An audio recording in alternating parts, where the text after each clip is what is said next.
Ndabasuhuje mwese abakunzi b'ibiganiro byacu. Ese ujya ubyuka mu gitondo ukanywa amazi cyangwa ntabwo wabikoraga, wabyukaga uhita wigendera gusa utabyitayeho? Abantu benshi banywa amazi cyane cyane iyo ari mu gitondo, abandi ntibayanywe bakabyuka bigendera.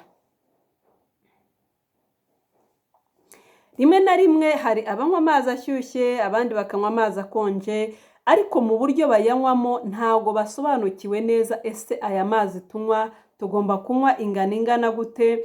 Ese aya mazi tunywa tugomba kunywa ashyushye cyangwa tugomba kunywa akonje? Hari n'abandi batazi n'impamvu bari kunywa ayo mazi. Abandi bibaza ese aya mazi twavangamo iki kugira ngo byibuze tubashe kunywa urugero rukwiriye. Uyu munsi rero nje kukubwira cyangwa se nje kugusobanurira ingano y'amazi ukwiriye kunywa mu gitondo. Ndakubwira ibintu ushobora kuvangamo, ikindi kandi ndagusobanurira niba ushobora kuyanywa ashyushye cyangwa se ukayanywa akonje, nimba nta ngaruka wahura nazo cyangwa se nimba hari ibyago ushobora guhura nabyo.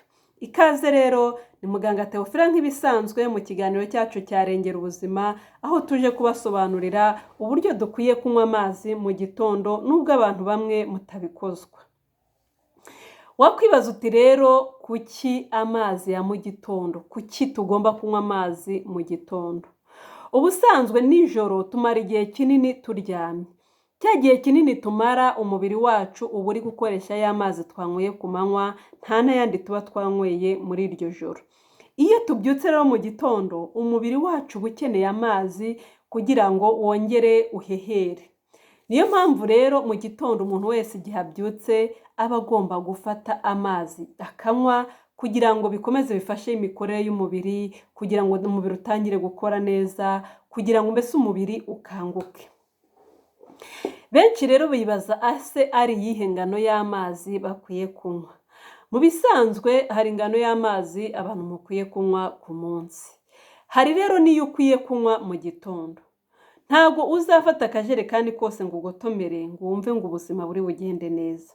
Niyo mpamvu tuba turi aha ngaha ngo tugusobanurire ingano ukwiye kunywa uko yakabaye ingana, kandi nawe udufashe ubishyire mu bikorwa, ujye unywa amazi meza umubiri ukeneye. Mu gitondo rero iyo ubyutse uba ugomba kunywa ikirahure kimwe cyangwa bibiri byonyine. Ni ukuvuga ngo iyo tuvuze ngo ikirahure kimwe cyangwa bibiri, ni ukuvuga ngo ubwo ni mililitiro 250 kugeza kuri mililitiro 500. Izo ngizo ziba zihagije mu gitondo ukibyuka, ubundi ugakomeza izindi gahunda. Abandi baribaza ngo ese dukwiye kuyanywa ashyushye cyangwa dukwiye kuyanywa akonje?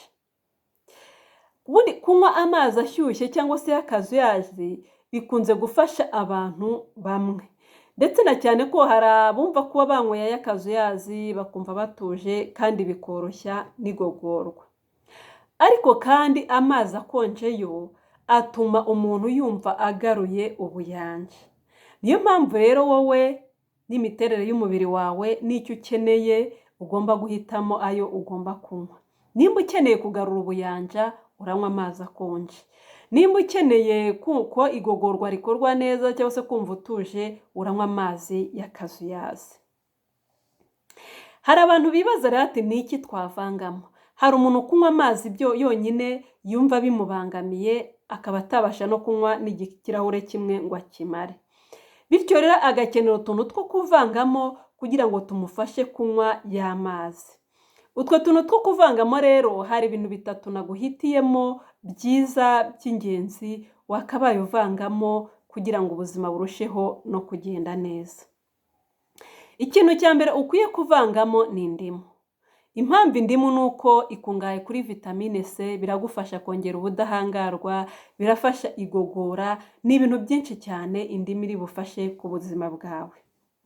Ikintu cya kabiri ushobora kongeramo ni ubuki.